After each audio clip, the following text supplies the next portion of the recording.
open space. So I was taken to this, and I chose this from Etsy. Anyway, thank you. Thank you, guys. Welcome back. It's great to have you back because you're the reason why I keep doing this stuff when I could be out, you know, painting murals and playing with my friends. But this is the big picture. And the reason we keep coming back is because you guys were called. This is no accident why you're doing what you're doing with this water and why you won't shut up about it. So thank you. Thank you. Let me do a quick disclaimer and then we can get going. We're going to talk a lot about the movement today, since we're a big part of it. The guys that are the advocates, the writers, the speakers, the web designers, you guys are behind the scenes, even though people don't always know who you are or appreciate you. I do. And so I'm glad that you guys are part of this. So simple. Let's go over the etiquette really quick. Raise your hand if you're going to speak. Sit still while everyone else is talking. No eating. The call is being recorded, so if you don't want to be recorded, let people know. You can either mute yourself or leave the call, but you're here because you want to be here. Is that a yes? Yes. Absolutely. Wonderful. Well, let's do a quick check-in, starting with Darlene. McLean is working something. Tell us what's going on with you in the last couple of weeks. Anything you want to share about your discoveries or any insights about Shivambu? Yeah, I'm working away at my study, and I just had someone in this morning to do their 3-week checkup because they're 6 weeks through the study.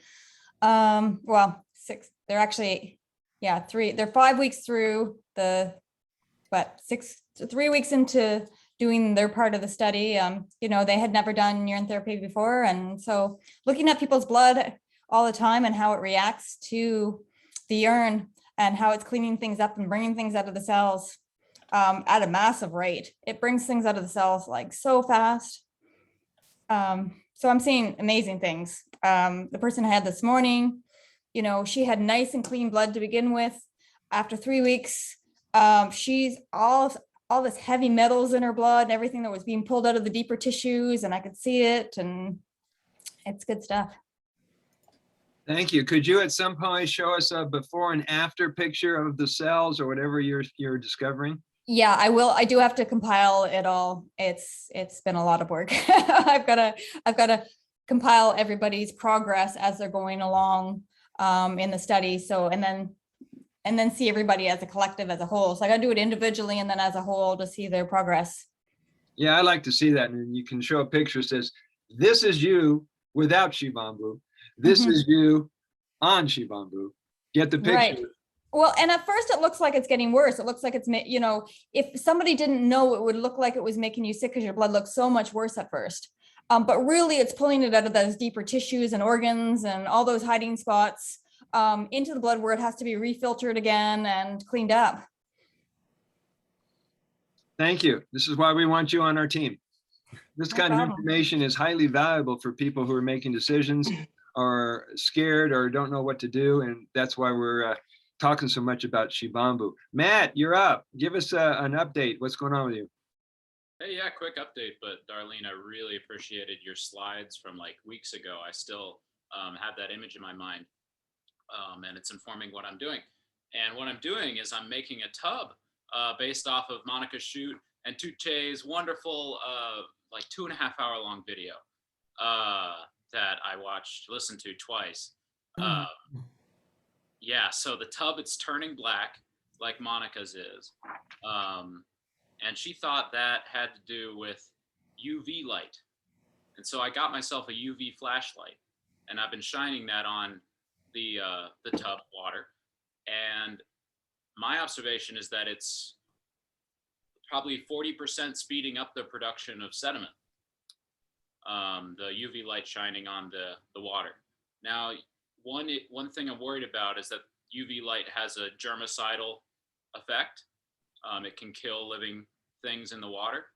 So is that a good or bad thing? I'm leaning toward it's okay. One intuition is that, you know, it's turning black, which seems to be related to UV light. Monica's intuition on that. Another is that I'm facilitating and helping the tub clean itself in general, even without the UV light, which is a process of it making sediment. And then I filter out the sediment either by filtering it through cheesecloth or letting it settle to the bottom and pouring off the top, the stuff on top.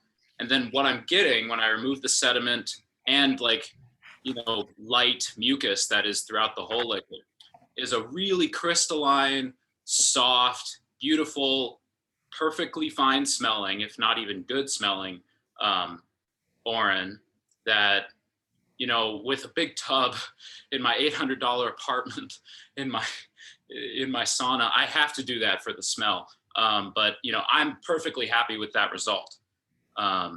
So my question is, am I just overdoing it with the UV light and maybe like killing some positive things? Other than that, I'm really happy with the progress, and this beautiful aged urine without the sediment and the mucus is something I really want to share with people. So thanks for letting me explain that. So Matt, Yep. So you're bathing in that? Yep. I have How often do you do that? I'm getting to once a day. And for how long are you in there? I've done up to an hour, but usually like 30 minutes. I'm really beginning it. It's only up to my knees if I sit down. Yep. Oh, but are you able to immerse your body totally in it? If you No, not yet, No. just because I don't have enough. I'm gonna have to get, 60 gallons to fill up this thing. It's like a 31-inch wide. If I sit, it's up to here, the tub. So I will be able to totally immerse myself. While you're in there, Matt, are you massaging the urine over your body? Yeah, I have a vessel I pick up and scoop on myself, and then I'm like scraping off dead skin very easily, doing some fascia release, and otherwise just kind of massaging myself as I want to. But yeah, like it really opens up the pores.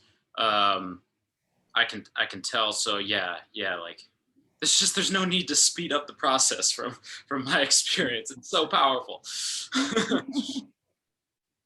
but at this point you're pretty much sitting in the urine, right? Rather than being, lying immersed in it. Right. It's fairly wide, which is why it's taking a while to fill up, but it's just not enough to lay down in it yet. And then when I'm sitting, it goes up to my knees so far. Yeah. Well, since that's open in the bathroom, are you avoiding having guests? It's actually in my room, in my like double wide sauna. And the smell is totally manageable with my filtration process. Yep. Cool. Thank you for sharing that. Mhm. We expect a video anytime now. Christopher, give us an update on what's been going on for you last couple of weeks. Yeah. So, well, Sage had a guy. He goes by his Instagram username is Echo Chamber. Sure, actually, it's Sure Echo Chamber, right? Yes. Anyway, he contacted Sage and he said, you guys need some money. We let me help you with fundraising, and so it started a process going for all of us. But the process for me was, all right. So if I had some money, what would I do? What is the top priority in terms of Shivambu for me? And actually I realized that I can do this regardless if I have money, people paying me to put in the time. It's just going to take longer if I don't. But what it is that there are I believe that there are a significant amount of people in the world who don't know about Shivambu, and they want to protect themselves from COVID, and they don't want to take the vaccine. So there's this, kind of niche of people who are looking for an alternative. So they're motivated, to step through that door, but they don't know about it. And probably, what if they find out about it, they're still going to be like, well, is this real? It's like, how do I know that this, really works, blah, blah, blah. And I thought that, well, of course we can't get science on our side. But if we had a whole bunch of testimonials from people who do consider urine therapy as their alternative to the vaccine, that would be the social proof that these people would need. So that's what I'm working on right now. I just created a Facebook group that's called Best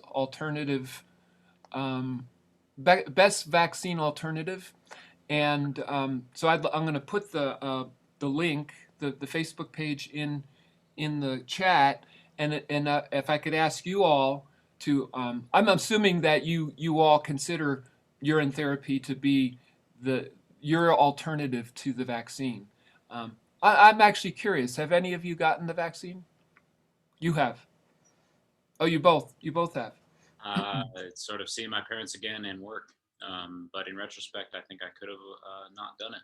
And Brother Right. Sage, I appreciate your motivation for health independence. And I mean, it's still, with the variants coming out, it's we're still dealing with it, and so I believe even if you got the vaccine, to further protect yourself against the variants, continuing with urine therapy is a viable solution.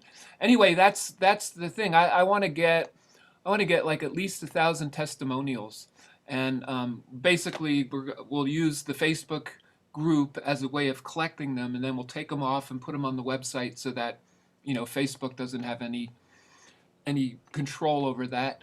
And then we'll start looking, putting out information to where we think the people are who are looking for this alternative, and directing them to a page with all the testimonials, and basically turning them on to Shivambu. And the measurement, like people like to track something like this. And the measurement that I came up with is, right now the world usage is like about 30 million people. And what I'd like to see is for that to go up to 300 million. So by 10 times. And that would still only be 4% of the total world population. But if you consider 10% as like a tipping point, then we're like, a third of the way there. So When would you like that goal to be achieved? the end of the, let me see. This is July. I'm going to boldly say by the end of the year. All right, guys, you got your work cut out for you. Let's go to McLean. McLean, give us an update on the last couple of weeks, you and your Shivambu journey.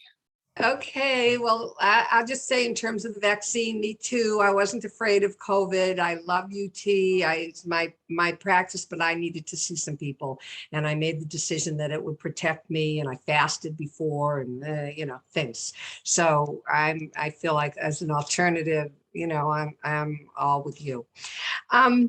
I do my regular practice of drinking, and I don't have anything that's like really specific. I've been doing a little more eye dropping. I have been thinking about, since both Christopher and Sage, I think, whomever posted about asking about what age urine does, it made me think about, I like that. I think Sage said, and we say that you can fresh will heal. You don't have to do age to heal. And then I thought about it. I watched the things that were posted, and I thought, well, wouldn't all those things happen with just fresh? And again, there's no argument. It's just, this is what I've been thinking about. And then I was thinking about Armstrong saying, fresh and aged, again, for topically, but fresh and aged is more powerful. So I've started to drink fresh and aged, thinking, wondering, oh, well, maybe that's even more powerful. I have all this age in front of me. So, You combine the two or just different times? no, I combine the two because that's sort of what he was saying. So I was like, well, let me do that. I don't do it all the time. I mean, but in general, that's what I'm doing now. I have questions about, every now and then I see someone talk about boiling urine, and that seems really like, doesn't make sense to me. And but so I wonder if anyone has heard, has opinions, things like that. So I've been thinking about that. And that's all she wrote. Mhm. Thank you. Darlene. So my thought on boiling urine, it'd be just like boiling any food. You're taking the nutrients out of it, right? Yeah, that's Any what I food you think. cook, you're taking the nutrients down a notch, The Yeah, longer and the higher temp you boil, the more, nutrients you're taking out of it.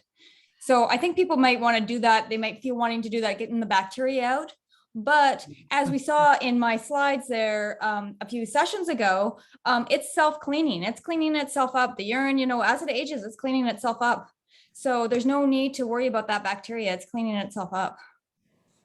well, and is it bacteria? That's what I don't understand. People will say there isn't in urine. Oh, I want to say one more thing. It also begged the question for me when we were talking about sediment to talk about what this is on top, that, the top of my age urine, not everyone, but often, mostly gets that other color. So I think, well, what is that? Right. So again, the sediment, what I looked at on the microscope when we looked at it a few months ago it was some bacteria. There is bacteria in there, but it cleans itself up. The T cells go and encase that bacteria, which then creates a sediment. But at the same time as what Matt's noticing and what I'm noticing, that even though this sediment is encased in bacteria, it creates its own energy. So it's kind of like this little tiny crystal it creates that has an energetic component to that crystal, to the sediment. Even though there's bacteria in it that it's dissolving, or it's in the middle, or it's, getting rid of. Can you say more about that energy? Well, maybe Matt's knows about it too, but I just found there's it's almost like you're creating your own crystals that are your frequency. And that frequency energy, some people use it in different topical ways, or some people, you could just keep it and use it as like a crystal to meditate on, to feel the energy of. But I believe there's a certain energetic component that's our own, source energy that's individual to each person. And that's I like the point, because we're talking about another, well, you said the word component, but another approach to urine, or to Shivambu, from an energetic or from a spiritual perspective. The people who have been studying this, like everybody on the screen, understands metaphysics, understands vibrations, will get it that way and get that way. And it seems that activity, this is why I wrote the Shivambu wisdoms chart, if we haven't discussed it before, but one of the Shivambu wisdoms is that Shivambu alchemizes everything that it touches. So we're describing a process that's going to transform everything, including lift it up so that it has no harmful effect on you. Mm-hmm. And so we may have to approach it different ways for people to get it. Matt, go ahead. Yeah, I think that's what I wanted to touch on. Was it's like the dark force in alchemy that has the deep nutrition that gets transmuted. Would be how I'd like to, describe it. It stinks. That's my only problem. So maybe after you said this, Darlene, I'm gonna set this sediment aside, seal it. Yeah. What if you set it aside and sealed it, and then meditate on your own energy and see what happens? I feel like it's meditating on it would be, I haven't done it, meditating on like the healing, both the dark and the light, right? It's not just pure goodness there. It's the real toxic crap, encased. we're both dark and light. There's no Yeah. we can't separate us. You know what I mean? We're both. That's wellness. Yeah. But Yeah. I can tell you a quick story about what happened to me recently. And I don't know if it has to do with all the Orin and my energy shifting or all the other energy work I've been doing. But I had, I'm not sure what you'd call it. It's almost like a out-of-body experience or lucid dream, where I thought I was awake, but wasn't quite awake yet. And then you wake up again, you know? So it's in that out-of-body realm. Well, this time I woke up because I woke up because I felt somebody was staring at me. You know, when you feel somebody staring at you and I looked beside me and I was in my bed and I looked beside me and it was me looking at me. So it startled me a bit. And when I got startled, then it disappeared. And I actually woke up for the real. So it was, these energetic experiences where both sides of you, I think, are coming together in this realm. And I wish I wasn't so startled by it. It was the first time I'd seen me beside me, looking at me. So I wish I was able to have a conversation with my higher self, but maybe next time. Maybe next time, yeah.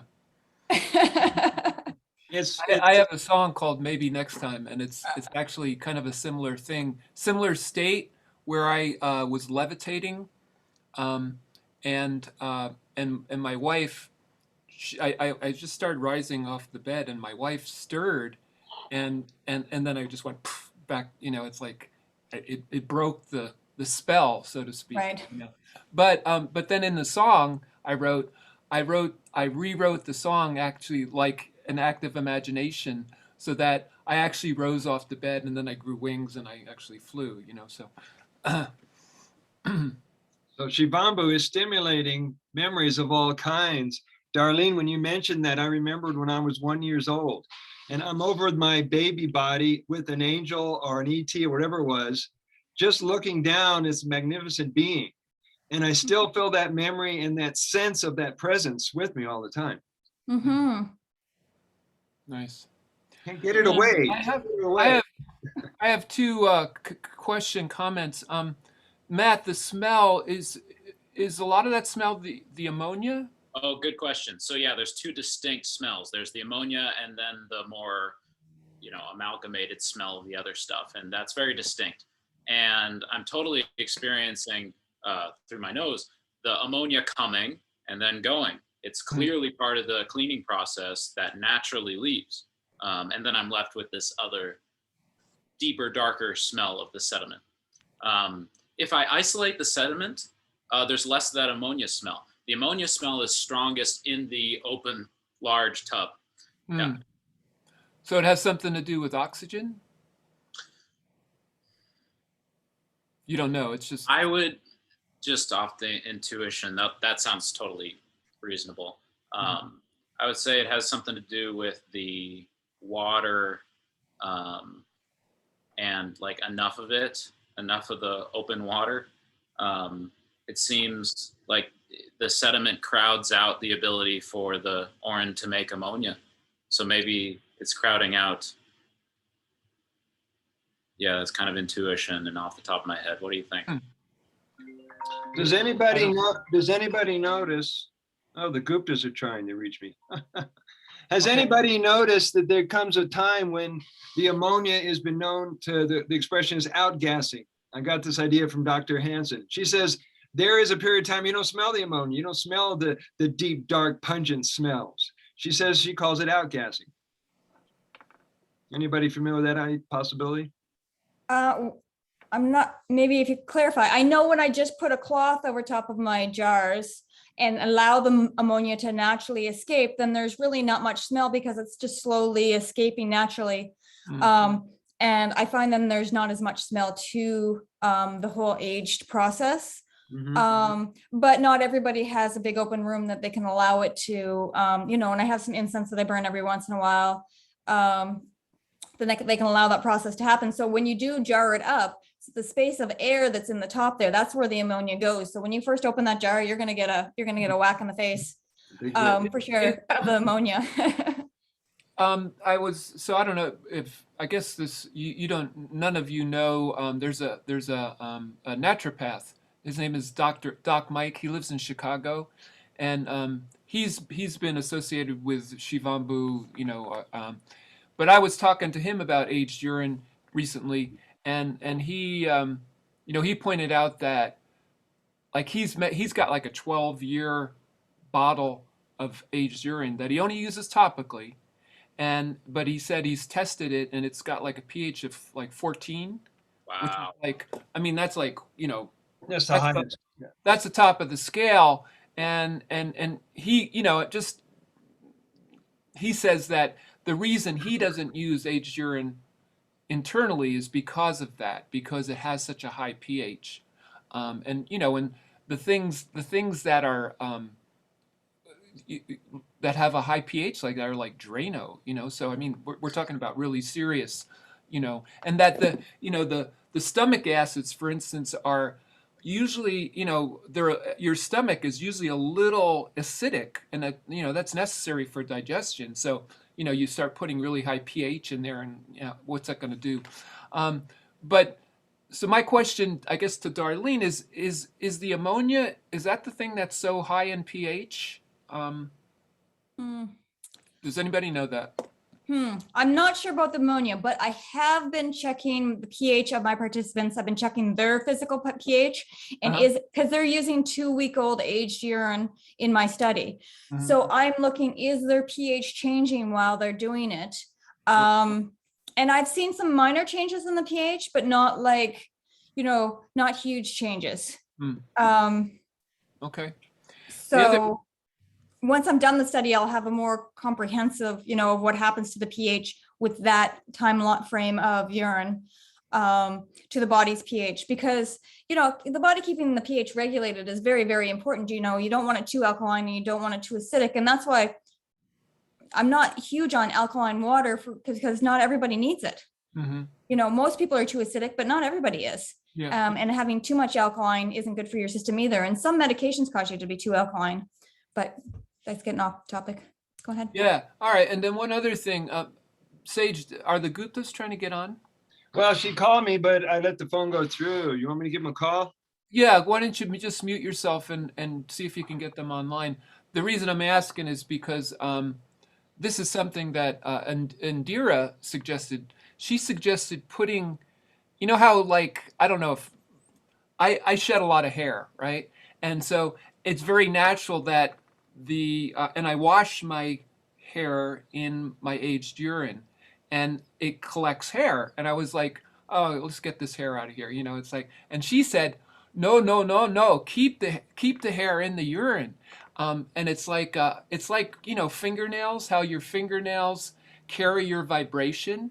So when you have your hair sitting in the urine is actually vibrationally affecting you, because your hair is the link between you and the urine.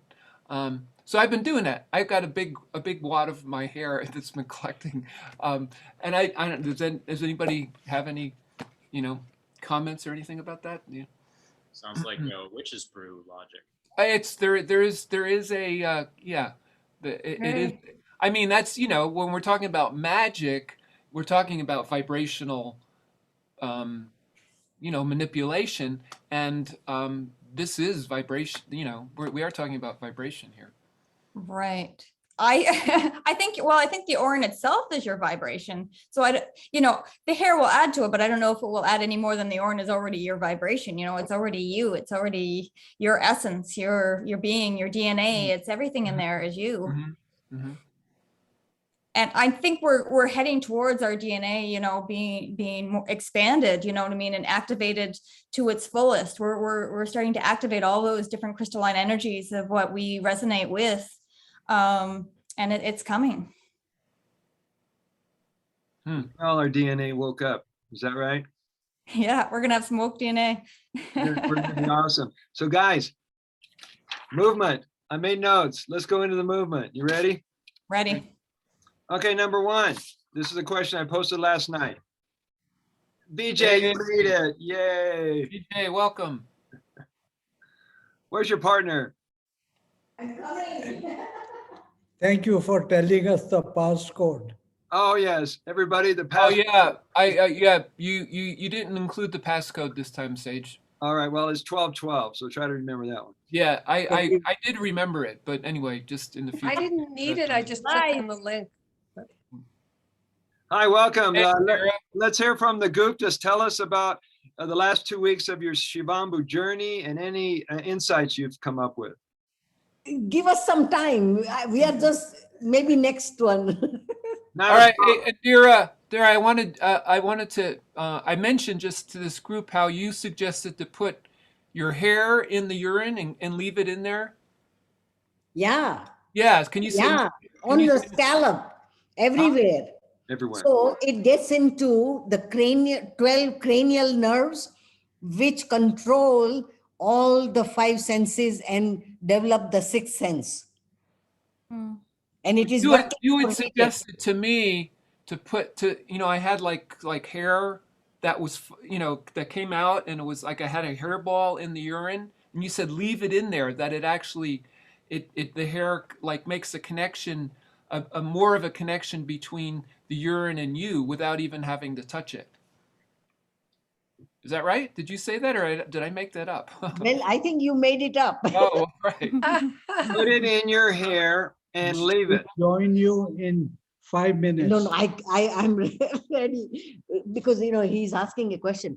No, but what I was sharing, guys, is, like when you want to shampoo, wash your hair, you just put this for about an hour or so, and you can use the shampoo. If you don't want to use the shampoo, it's okay. But the idea is that your urine penetrates the cellular level of your scalp and just all the cranial nerves. That is the idea. Mhm. Just like absorption of anywhere in the skin surfaces. And it does tremendous work, because I think our cranial nerves are more receptive to anything. Even if you give massage, like this, Mm. you will feel very, very refreshed. The Yep. other thing is, if you want to have some cold water, not ice water, but cooler than room temperature. If you hold your head and put this everywhere, cold water, run it, with a bucket, whatever. Oh gosh, it vibrates. It vibrates your head, because the blood is rushing every second, because immediately our system is trying to get back to the normal Right. body temperature. So try this. You can put your urine in the refrigerator and put that cold urine. It will be very, very effective. That's all I wanted to say. Mm. Thank you. Thank you. While you're on screen, everybody, I want you to see the board of directors of Shivambu, our organization here in Boulder. The Guptas, Christopher, and myself. We're heading the show. So support these guys. I love them dearly, and we get to meet as often as we can. Yeah, I Okay. did that this morning. I poured a bath and I was sitting in it, and I took my morning urine and I put it all over my head and then left it there, massaged it in, and then, just soaked in the bath for a while, and, until I was ready. Brother Sage recommends that you can use it as even a shampoo. Yeah, I don't use shampoo. I use all I use is either urine or baking soda. You can replace all the chemical and commercial products, including Yeah. deodorant, aftershave, bug spray. I mean, all the stuff you've been spending money on, you can And use I it. have a lot of hair, and it doesn't, you know what I mean? It doesn't make your hair oily. It doesn't make it, Yes. Does it give you a full body? Because when you did that, it looks like you had more body in your hair. I've got a lot of hair. There we go. So there's no, Made out of anyway. So Sage, No. I have a question for you. You just said a bug spray. So you've put urine on your body and then gone out like in mosquito land. What's the Well, I tend to just use it afterwards. Oh, I see. Okay. You know, if you go outside, if you're gonna get attacked, you're gonna get attacked. But afterwards, if you want the stinging effect to go away in a few minutes and not have marks afterwards last again on and on. Well, it doesn't matter if it's mosquitoes, wasps, hornets, jellyfish, whatever's stinging you, your body's pH is way off. And Chiggers from Mississippi. jiggers. It also includes poison oak, poison ivy, anything that's going to mess up your body and your immune system. Okay, here's a question about the movement. And I asked the people on Facebook, who are these people in the World Urine Therapy movement? Who are we? How would you describe all the guys that are coming together, sharing their content, loving their uniting with each other? Who are we? Anybody have an idea? Well, the first two words that come to my mind are health freedom. I agree. Mhm. Health freedom. Individuals. What was that, Matt? Individuals. Individuals. Thinking outside the box. Right. Yes. Was it Matt or someone said we're inside, outside? Oh, no, I just really like that. That's a great one. Inside outers. Who posted that? Inside- Was that you? I think, no, somebody else. Oh, Anya, maybe. Inside outers. Inside outers. I like that. Oh, okay, yeah. Okay, next question is, what is your overview or impression of the movement per se? Is it a movement that's making an impression on humanity? Is it a movement worth paying attention to? Is it just a handful of people who are practicing unbeknownst to the world? Or do you think we're building momentum and it's taking its mark on the world? What do you guys, how do you guys feel about what we're doing? I think, it's part of the future of medicine. And that's where I've been looking, because I've gone in all my studies over the years, looked at all the different healing modalities out there. And this is definitely, and this is why I'm doing my thesis on it, because I believe it's not just like a lot of natural cures and stuff like that are preventative, but this is actually regenerative. And what happens when you have breakdown? What happens when you've taken a vaccine? What happens when you've done different things that happen to your body or been in an accident? We need something that's a little bit more regenerative. And this is your own personal medicine that's regenerative. Yeah, that's a really important word, regenerative. Yeah. Mhm. Well, when I think about it, it's, there's a lot of us. 30 million is a lot of people. But it seems to me that we can be more unified. And if we were more unified, we would have a greater impact. I think that's kind of a key Well, shift, the shift that could happen, that would we could have a greater impact on the world knowing about this way of health freedom. I believe that the reason that we're not as unified because there's such a big stigma around it. So just like all natural medicines, when it started, allopathic has been smearing all natural medicine people and campaigns and everything since, for the last century, and, so this cultural that, it's dirty, it's wrong, it's bad, has been ingrained in us, like absolutely hardcore wired, ingrained that it's not a medicine. Just like, the weeds in our grass are weeds. They're not medicine, they're weeds. There's something bad, dirty, get rid of them. They're weeds. This is all a cultural thing that we've been told. And that's why it's been having trouble unifying us, because we're just, the cultural stigma around it.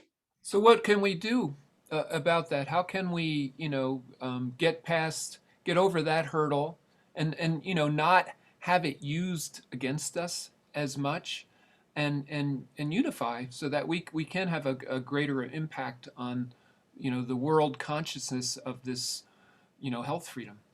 Indira. Yes, Indira. I think that idea just came a second ago, that we can have our own publication, okay? Online publication, and try to send it out to all those 30 million people that their cohorts, and just they can make a pledge if they want to, that they will send this to 5 new people in the world that they know. And the publication can have like a, very informal, but it can be having a monthly or bi-monthly publication.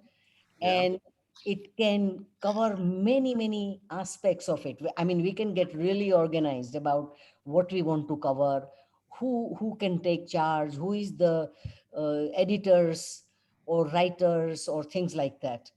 Mm. And that will have much more organized and impactful way, because look at how many publications in the scientific arena are there, and it's a marathon, it's a like who gets in, Hmm. heard, you see. Hmm. I love that idea of a publication. And Christopher, where do we get that number 30 million people? Oh, I heard it from Sage. Where did you get it, Sage? Hold on. The Water Drinkers Daily. Oh, I was working. Funny you Well, should. I was working on names of a news. yeah. Or a Well, it could be just another one is Shivambu News. Shivambu News. How about Pee Drinkers Daily? I think Shivambu News would you don't want to get people shunned away from it right at the start, because if they're going to hear that, their walls are going to go up, because Right. that's what they've been programmed to do. And I love the byline. What is it? It's the greatest story never learned, Never told. never Never Mhm. told. never told. Is that what it is? I every time I see that, I think, God, it's just so true. McLean, do you have any? I'm just wondering if you could be involved with the Shivambu News. Do you have experience? Writing, publications and stuff. Well, I mean, I did it for my business, which was around clothes. I mean, and I would love to. I'd love to write. I feel like I have a really good sense of organizing, or having a sense of, I don't know. Yeah. Communication. I'd love to be- That would be wonderful if to have and of course we could be working together, but if you could head that would be wonderful. Okay, well, let me think about it. Let Yeah, me talk yeah. to you more. Yeah, and about- I have lots of technical skills, so I can help you with that, and maybe we can get some other people to join in. I mean, it's gonna be a collaboration, because you're gonna be Right. we'll be pulling in opinions, articles from everywhere, but including links, resources, and things like that. But to have somebody who I just know that it's like, oh yeah, it's a great idea, and I don't have the time for that, and it's like, if somebody did have the time for that, that would be wonderful. Yeah. Okay, let me think about it. I might have the time, especially if someone else organized, if I got all the material and was getting material, could feed it to someone to put it in a form. All right. Let's get this woman some money so she can get a personal assistant. All right. Can you put your email in the chat, and just so we can, yeah. Okay, so back to your question, where did I come up with 30 million people? In 2014, there was an article about the Chinese Urine Therapy Association boasting 3 million members. Oh. All right, and then I discovered Germany had 10 million members. Then I discovered large groups in Italy, in Japan. I mean, there's a pretty big Japanese Facebook group, Indonesia Facebook group, Mexico, South America, Portugal Facebook groups. And so the number starts to grow. And somewhere they had mentioned that in the first Urine Therapy Conference that took place it was India, and then it was Germany, whatever it was, they had 50 nations represented. So as you start doing more and more research, all this data starts showing up, and I kept adding it all together, and that's where I came up with 30 million. So I heard, and in terms of actual numbers, I heard 3, and then I heard 10, and then everything after that didn't have any numbers. No, but that was calculated 4 years ago. So I have no idea what the current status is, and I wouldn't, there's got to be a way to get the stats and all this. I'm just haven't spent the time doing that. Well, yeah, I was just thinking about, tallying up the Facebook groups, but of course there's probably, How accurate is that? Well, I mean, they are member, if But you they know, overlap. there's They- there's probably a lot of overlap, you know, like Yes, and you have like some of the groups like the Urine Therapy Representatives Group is boasting 7.5 thousand members, but we don't know if they're active. That means that's how many enrolled. yeah. Well, anyway, that would be okay. So that would be a good number to actually verify. And I'm not sure how to do that, but it would be good if we're going to have credibility as an organization. We should be, you know, be able to substantiate that. Yes, and I would like to be able to access the Chinese, for example, the Chinese Urine Therapy Association. They mentioned several times in online magazines over the years, but nobody had a contact information or any way to follow up on that. And if you have any idea, let me know. It would be good to have a Chinese person who's a urine therapy practitioner as part of our crew. Right. Well, we have this this man and woman from Japan who had just been discussing translating my books into Japanese. Mhm. And they're well connected to the Japanese Facebook group. So I'll ask them what they can tell me about a population of users in Japan. Are they fluent in English? Yeah. Have you invited them to this call?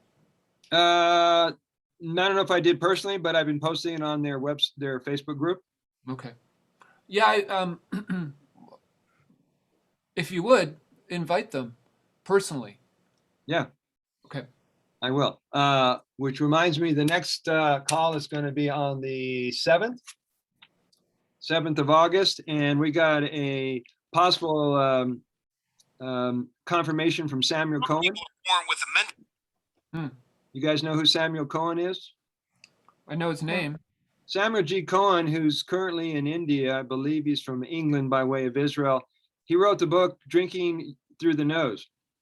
And him and his spiritual teacher, Kelly Raw, have been teaching how to drink not only urine through the nose to open up the passageways and hydrate the sinuses and clear up the pineal gland, but he was drinking carrot juice, coconut water, wine, you name it, having a great time. But he's giving away that book for free if you go to drinkingthroughthenose.com. And he might be on our on next meeting. Yes, he was on our original conference calls with Harry and some other folks. And so he's got time on August 7th. Okay. Next. You have another item? The next item is the modernization of urine versus traditional teaching, superstition, and dogma. Because after having a talk with Tuche, I noticed that her generation, and Matt would be included, are taking all the theories, I mean, the traditional way of taking urine into the body and finding unique and creative ways that I would consider modernizing it. For example, yay, Matt. Fever freedom. Yes. So that's what I was bringing up. That's the point. But we're finding new and inventive ways to use it, intuitive ways, and still keeping some of the traditions intact, but realizing that every drop of the water is precious. So we don't have to toss out the first and the last of it, like the Damar Tantra had taught us 5,000 years ago. You know what I'm talking about? Mm. Well, we were talking about this at our meeting just a few days ago, our local meeting, and we were talking about, and Indira and Vijay, you were going to get in touch with people who from India who actually, you know, are foundational urine therapy practitioners, but who are, you know, abide by the, I guess it's called the Damar Tantra. Yes. And get there, just directly asking them, you know, how do you feel about using aged urine internally? Yeah, I think that we are working on it because Ayurveda, because it's an Ayurvedic institute, and you know, they have many therapies, and they've been around for a long time, and they have treated many gurus and things like that. So what they are doing is keeping AUT kind of more subdued. But Ayurveda says that auto urine therapy is mother of Ayurveda. Oh, that's good to hear. Yes. And that means the use of fresh urine internally, right? Yeah, but there are different ways. Okay. You can save it every day, Monday, Tuesday, Wednesday, Thursday, Friday, Saturday, Sunday. Then you start using for your topical thing, on your skin. Now, Topically, yes, not internally. no, but people also do that, but they are Okay. not telling. Well, that's what I'd like to get, those accounts of people who Yes. are Ayurvedic, they're traditional and they are using it internally. I'd like to know that. But that is a great that, the fact that urine therapy is the foundation of Ayurvedic medicine. That's Yes. I just thought it was like a branch, like No, no, no, no. and But so, this is like even probably before Ayurveda started, that was 6,000 years ago in India. They may be doing Shivambu, because Shivambu, we don't know how old it is, the system. Yeah, we So, just have the documentation of the scriptures. yes. And scriptures can be, in India, everything is so free fall. You never know what they are. But, it's another research project that we can have.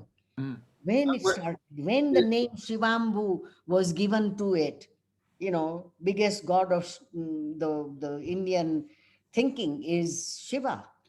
So that is the most powerful basis I know, that if Shiva's name is given to something, it's something written in heaven.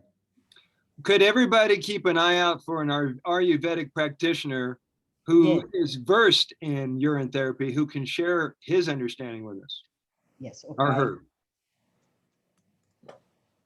All right. Yes, Matt. Modernization of urine therapy might be able to bring it back to more ancient environmental contexts. So some examples would be negative ions in the atmosphere. We used to have more of them. We used to be around flowing water and, grounded earth. And now with power lines, like running underground in places, it's even questionable if earthing even works like it used to. So we need to use technology. Well, need is a strong word, but we can use technology or modernization to get back to older conditions. So I have negative ion generators in my sauna, which has the Orin tub. And I found via the advertising of the negative ion generator that I use, and then my experience, that really helps with the ammonia smell. I don't know about facilitating the ammonia process, but negative ions seem to drastically cut down on the severity of ammonia. So there's a synergy there, of course. Negative charge with Orin. I mean, that's probably a principal factor in how Orin itself functions, is the negative charge.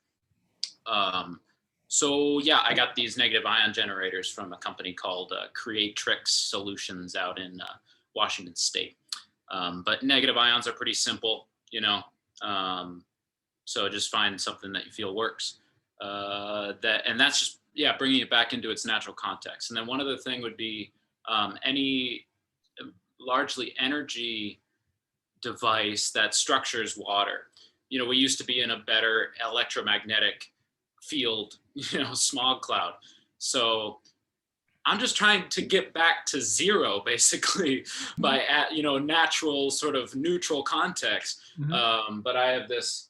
I broke it, but ugly version. But this is what's left of my water structuring analemma stick that I stir my Orin with, and it instantly becomes softer and more palatable.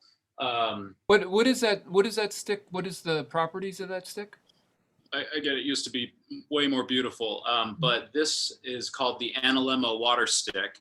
Yeah. I have to stop showing my broken version. These German water guys spent like a decade plus on this and a lot of money. I'd go to their Vimeo and check out their videos and their explanations. But this water is coherent or structured, and it's so much so that it doesn't get affected by electromagnetic pollution. And I can verify that. To more directly answer your question, the effects on water is that water tastes and feels when it enters my system more coherent. I wish I could be more specific, but softer. Yeah. And you My- feel like it has a similar effect on urine. yeah, a synergistic effect. So, you know, it affects the urine more than it affects distilled water. And I like the word structure in this context because it's really not messing with the content. It's just messing with the structure of the water. Structure. Yep. I believe when you're expelling the water, that you're structuring it. It's just like a waterfall. You know what I mean? You're a waterfall, and that's why, you know, structured water.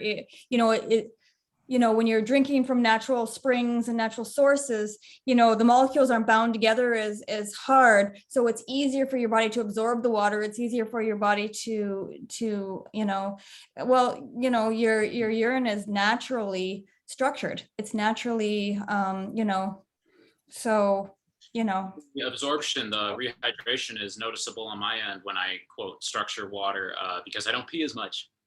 Right. I drink it and it stays. So it's clearly Right. on my cells. What I hear you saying, Darlene, to correct me if I'm wrong, is that when urine is coming out of your body, that free flow actually structures it in a way that is more coherent than when it's sitting, you know, in a cup, say, Right.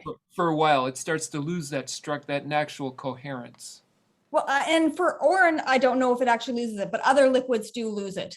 And so because it, you know what I mean? You know, it has the stem cells in the DNA, maybe it retains that structured, and that's why as it evolves, it gets better.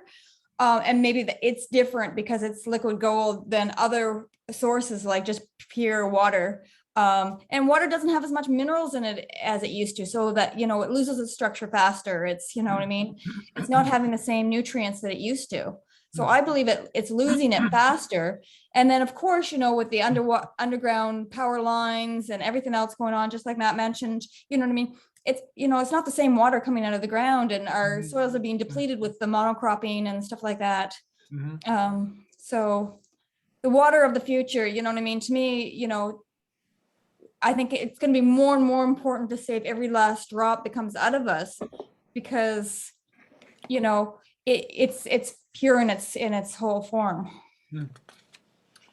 So I could you say that the act of the water going through the urethra, through the bladder, is creating a negative ion effect?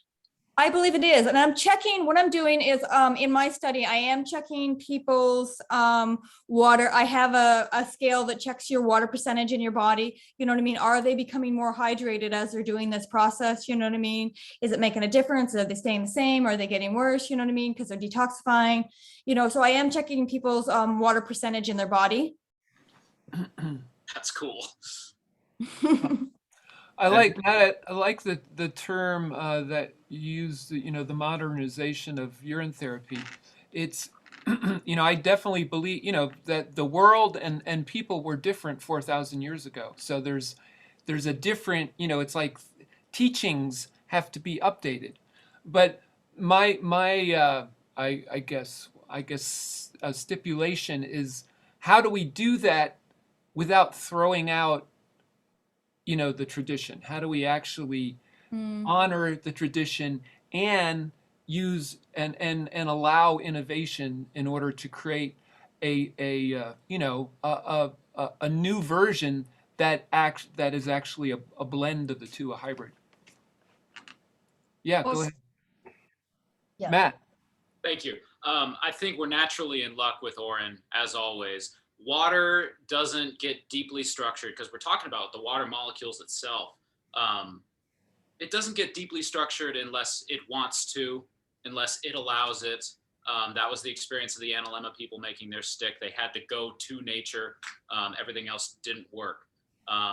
So when I say water structure, I'm only talking about like the information that the ability, because it's structure, not content, the ability of water to contain information. The structure holds the information. So I'm not talking about chemical structure or chemical content. Just one less last second. Yeah, my point here was that when it comes to structure and making a big difference between that and content, water is an amazing gatekeeper that keeps things really pure. And I believe that you can only help. That's the outcome of what I'm saying is anything that structures water is always a good thing. You can't structure water badly. That's it. Matt, we have who's in box below you is the Guptas, and particularly Vijay, who is a professor of the science of water. Love to hear his take on that. Am I onto something? That was a bit of a ramble. All respect to words. No, no, Vijay, no. would you like to add to that? Well, I want to say that we should be teaching AUT in the courses, in the universities. Uh, How does that sound? Mhm. But they are specifically asking that what is the structure of water? The molecular or cellular or Well, is that the question?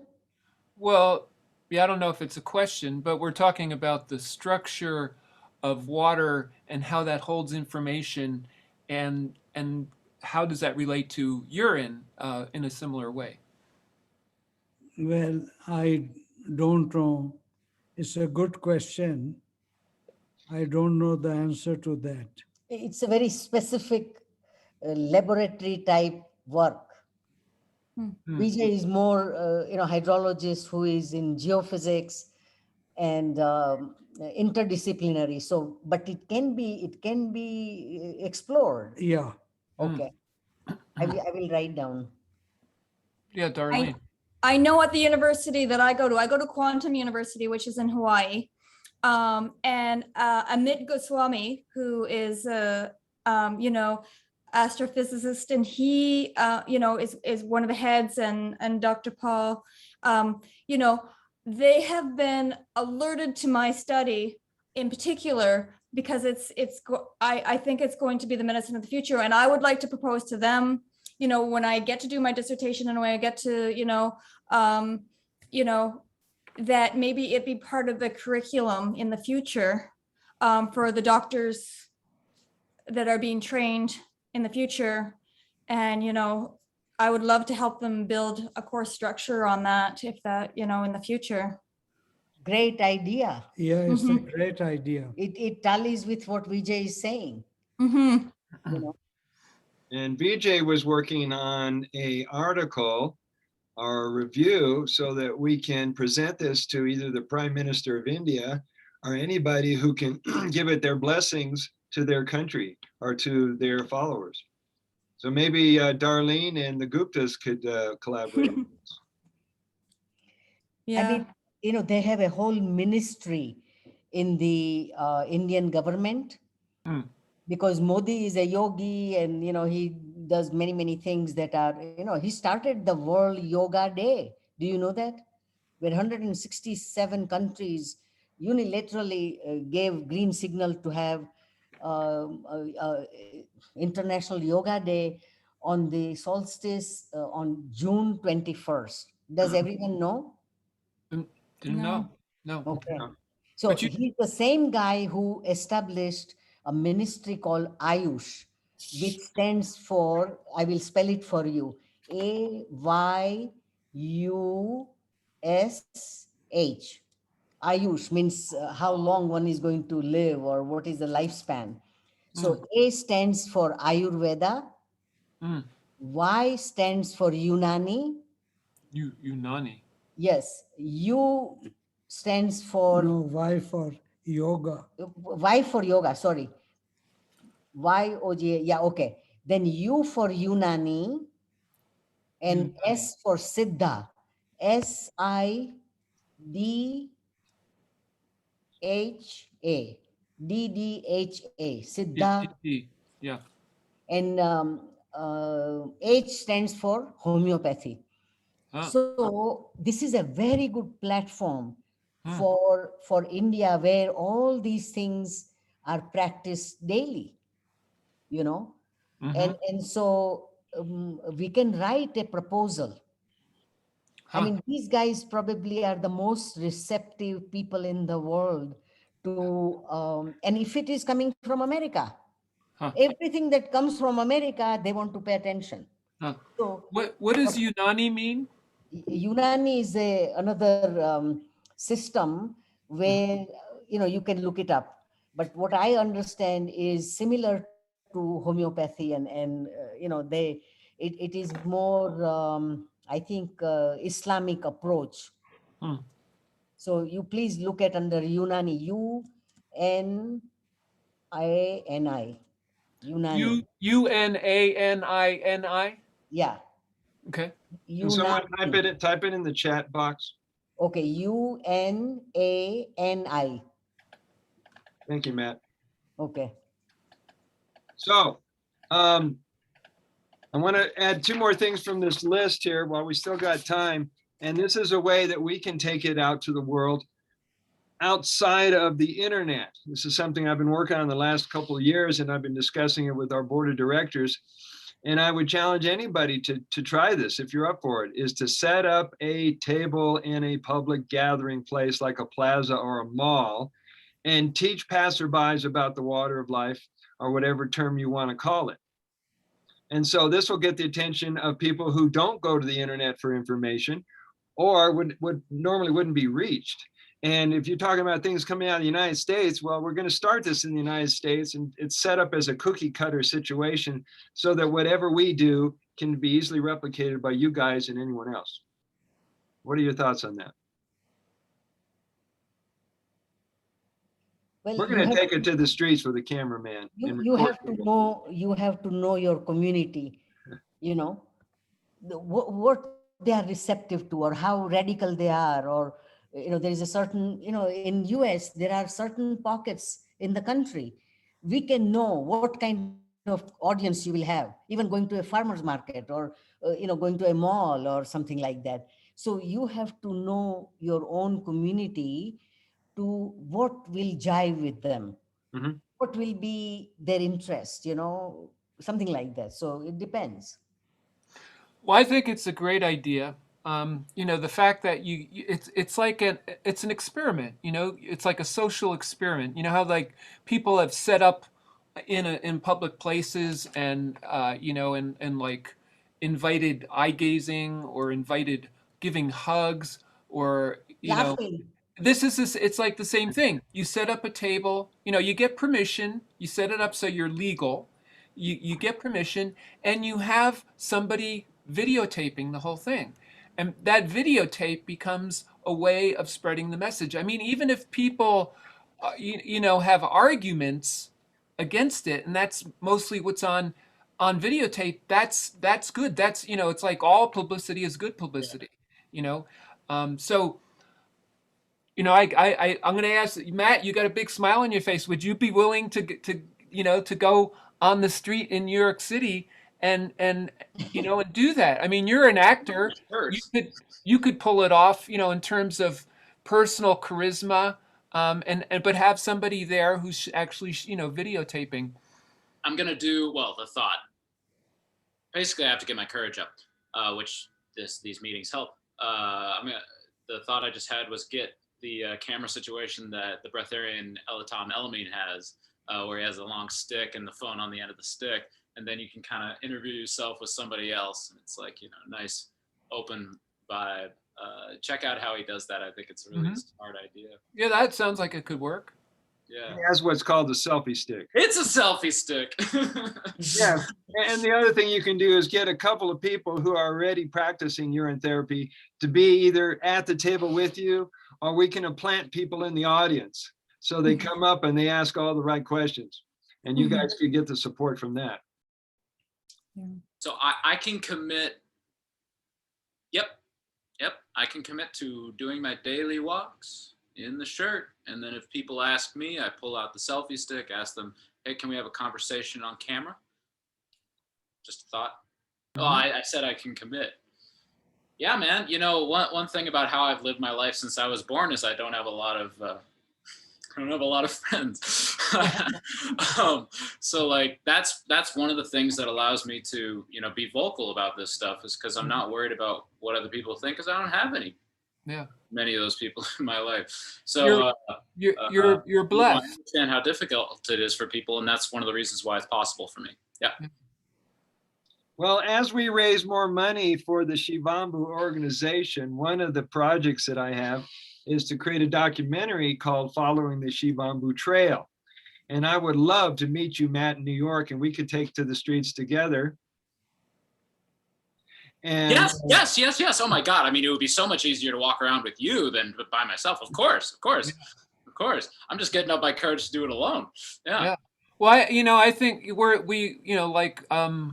I forget who came in later, but we have been approached by somebody who is interested in helping us fundraise.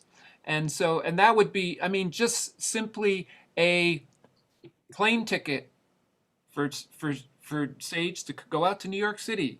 You know, I mean, because New York City is New York City. You know, it's like a world in itself that affects the rest of the world. It's a perfect.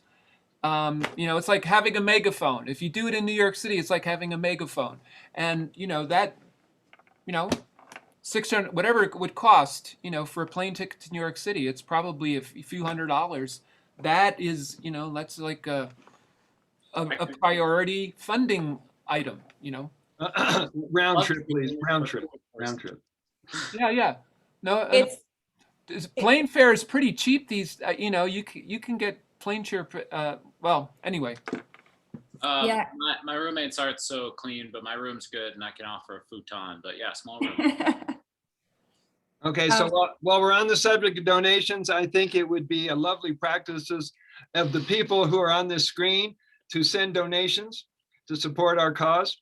If you got a couple of bucks sitting around, you want to send it to Christopher and I, we'll put it to use.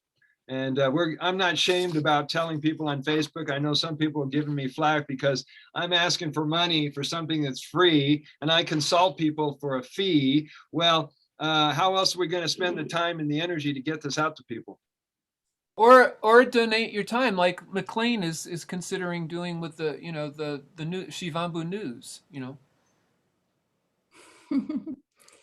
I know here people aren't ready for it on the street yet, but when I was looking for participants in my study, it was quite the conversation starters at gatherings when I would bring this up and say, this is what I'm going to do, who's in, Mm-hmm.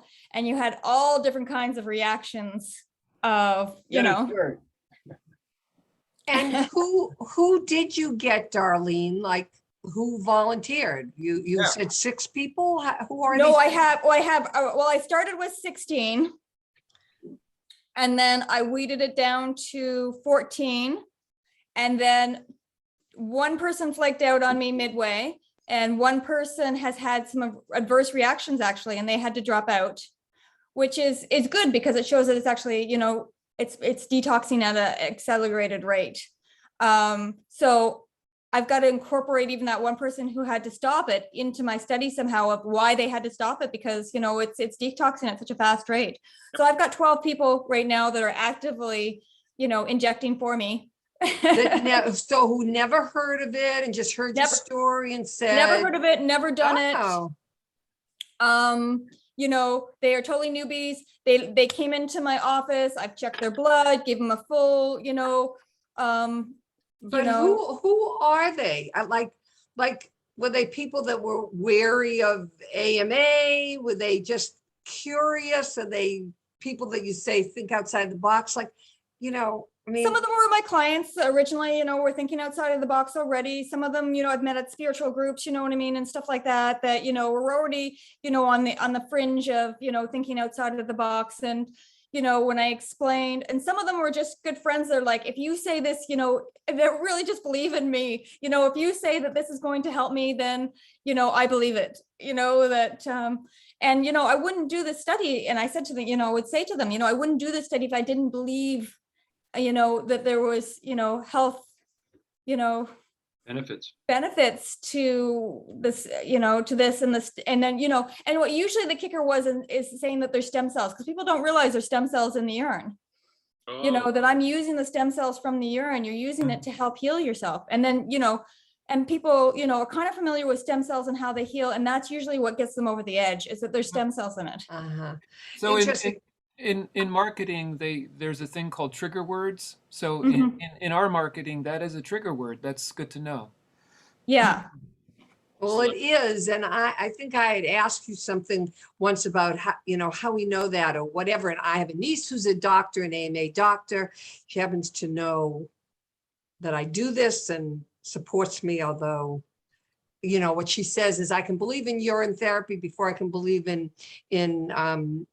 homeopathy, because homeopathy, how can something with so little, you know, cure? And I mean, I'm not here to argue. And another friend who's a doctor, and both say, oh no, you know, that's not how stem cells work, and there aren't stem cells in it, which I feel like everyone, you know, AMA, Western medicine, I guess, would say there aren't, but Well, and I don't even have to prove that there's stem cells in the urine, because that's already been proven. There's already been studies out there that's proving that there's stem cells in the urine. So that's not what I'm trying to prove here.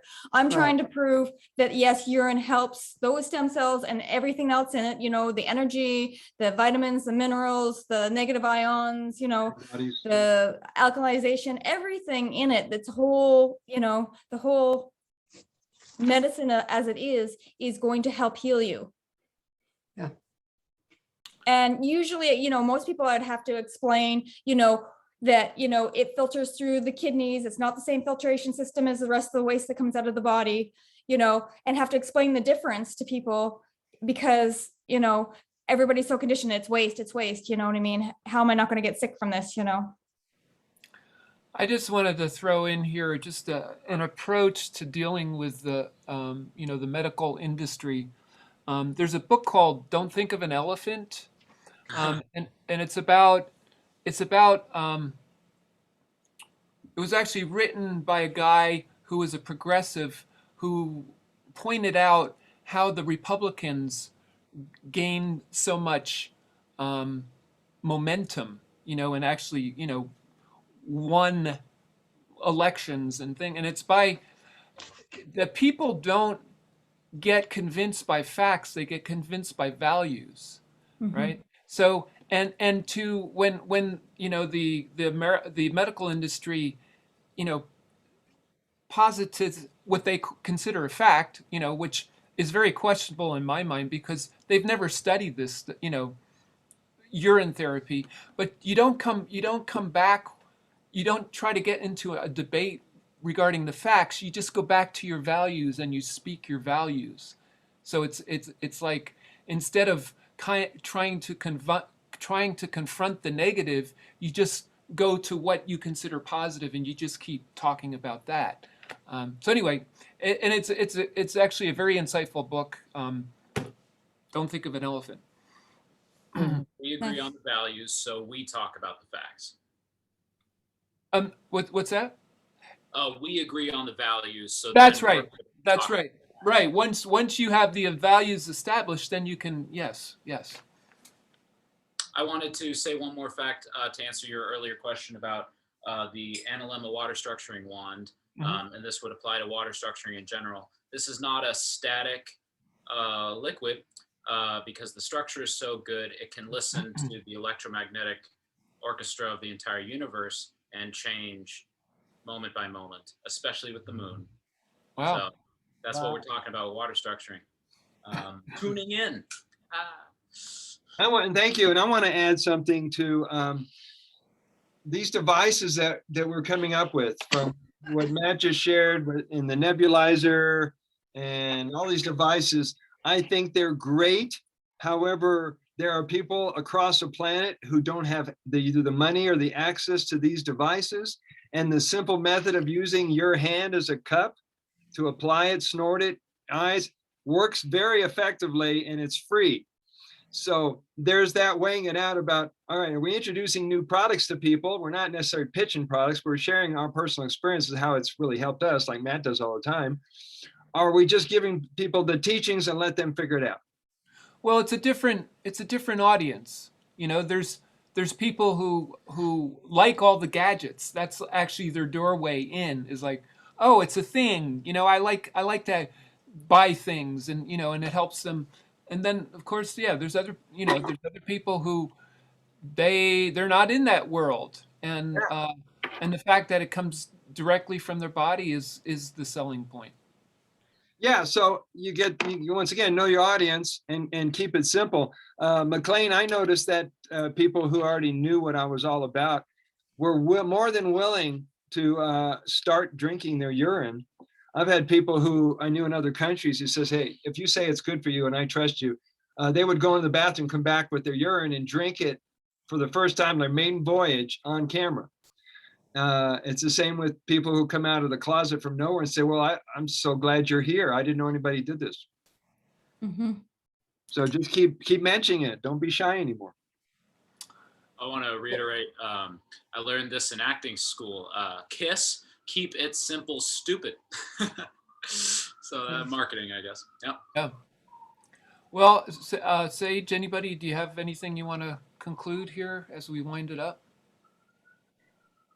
Indira? Okay, I'm just thinking about when you are saying about different ways to do it.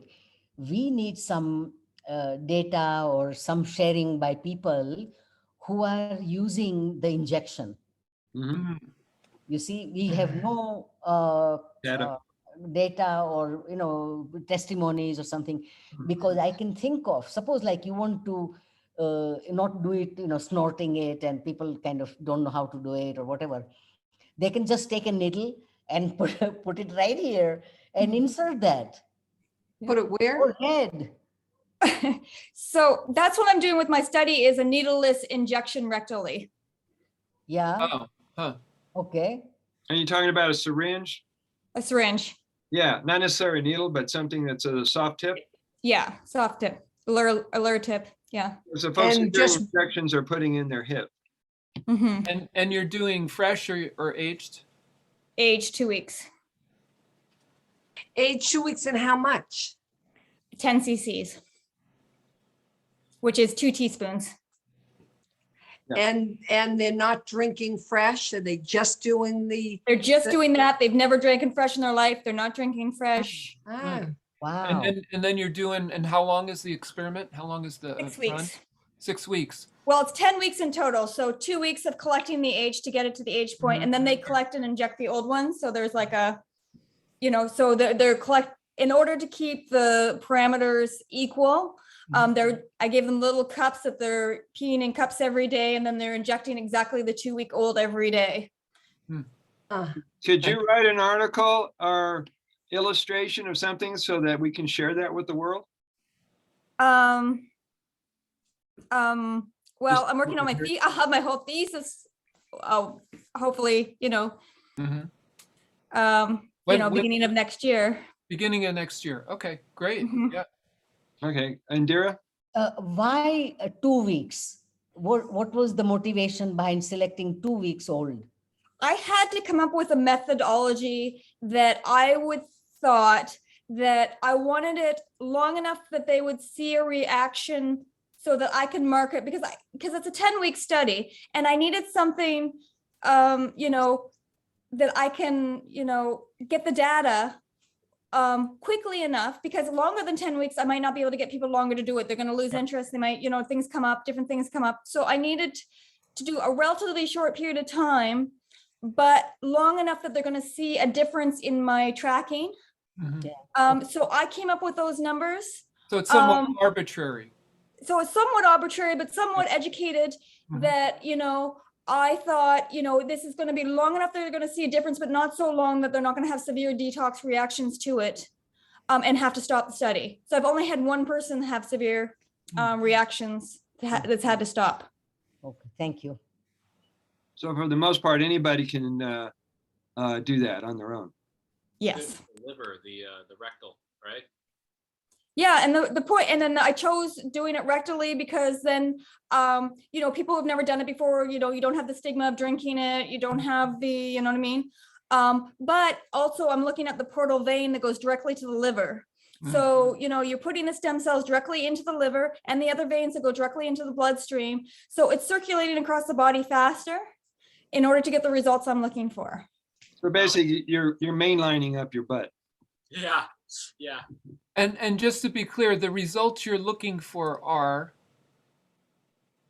Well, and this is what I'm trying. So I've done full, assessments of people, of, their everything to see what changes in this short period of time. You know what I mean? Does their water levels change? Does their pH change?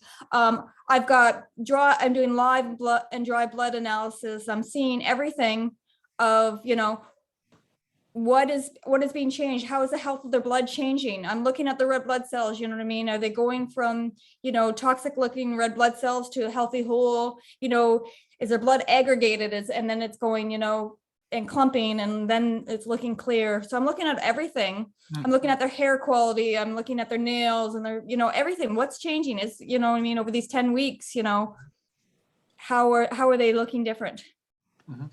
cool. I'm Yeah. even looking at bone density, and I don't think there'll be a big change in bone density in that time, but just in case, it's on the scale anyway, I'm looking at bone density, muscle mass compared to fat percentage, of the body.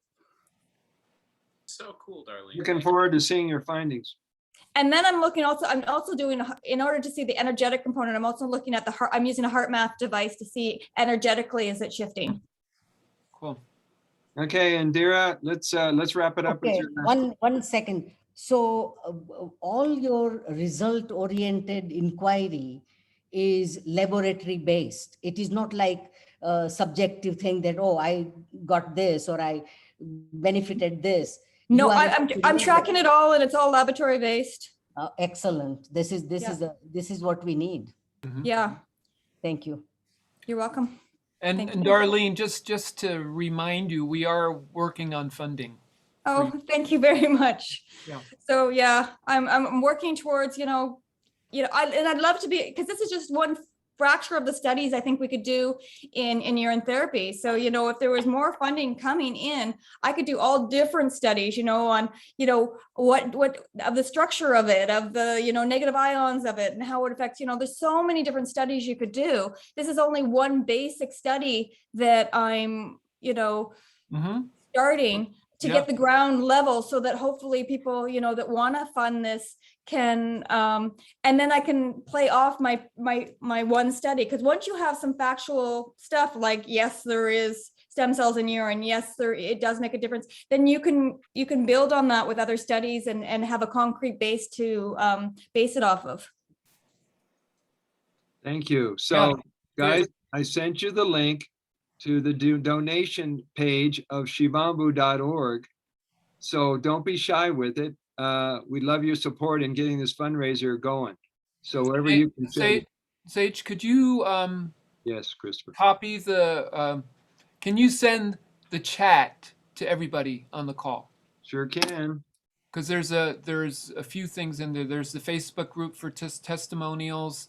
There's the Vimeo that Matt posted, and yeah. So yeah.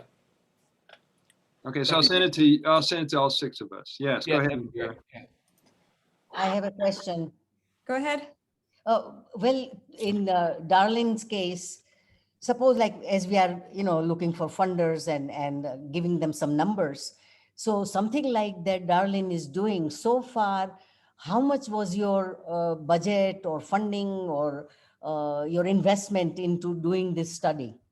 So that will give us an idea. Yeah, my personal investment has been a lot. Of course.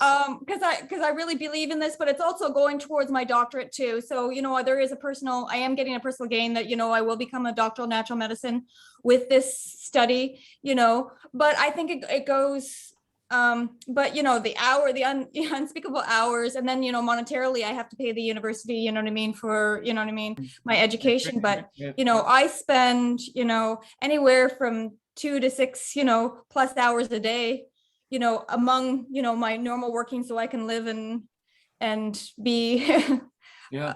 so I have my regular practice, and then I'm doing this on top of it. Mhm. So, on Saturday morning, I saw somebody this morning, I did their 5-week checkup today, I did all, it takes about an hour and a half to go through everything just for one person. And I do everybody I'm checking them 4 times. So you know, and then I've got to compile all this data and and look at the, you know, correlations between it. So what we are looking for here is a structure of your funding that you need. Budget. That, okay, you have been working these many hours and you are paying yourself this much per hour, or some basic idea. Yeah, that- that's actually, yeah, it's a really good point, Indira. If you could just put a rough, because we're just, you know, we haven't met with this guy yet, but if you could like just come up with a rough number of, you know, like, you know, how you can sustain this, how you can put the time in, you know, Yeah. without getting distracted by other things that you have to, you know, do to make money, that would be great. Just a rough number. Yeah. Yeah. And she does not have to say now, you know, she can, you know, email you what are the variables, or what are the things that she can categorize. Okay, this much time, then, you know, maybe transportation, or talking to people, just some categories of where you have spent money. Yeah, like buying my microscope, and then I had to buy a specific camera for the microscope to hook to my computer so I could take pictures of what's going on and take equipment. video and all that thing. Right. Yeah. Okay. All right. Well, hey, Oh. Matt, thanks for putting your affiliate link in there. And it looks like McLean left. He left, and I would like you all to feel how it feels to have that money in your hand, because it seems we've been talking about it for a while, and we're getting closer to receiving funding, whether it's Mr. Echo Chamber or someone else. Our work is coming to the point where it's time to be reimbursed, so you can do even better work. Our antennas are out. You're out. Let's everybody. Very sincerely. Very sincerely. Yeah. Okay. Love you guys. I'm going All right. to get this uploaded when I get a chance. We got a community gathering happening later today, if you're in Boulder. And next one is in 2 weeks, but between now and the next 2 weeks, send anything you want to discuss and move forward on to either Christopher or myself, so we can keep moving on this. Yeah, I put my email in the chat, so you'll have it. Yeah. Ciao. All right. Thank All you right. all. Bye. Shivaya. Great day.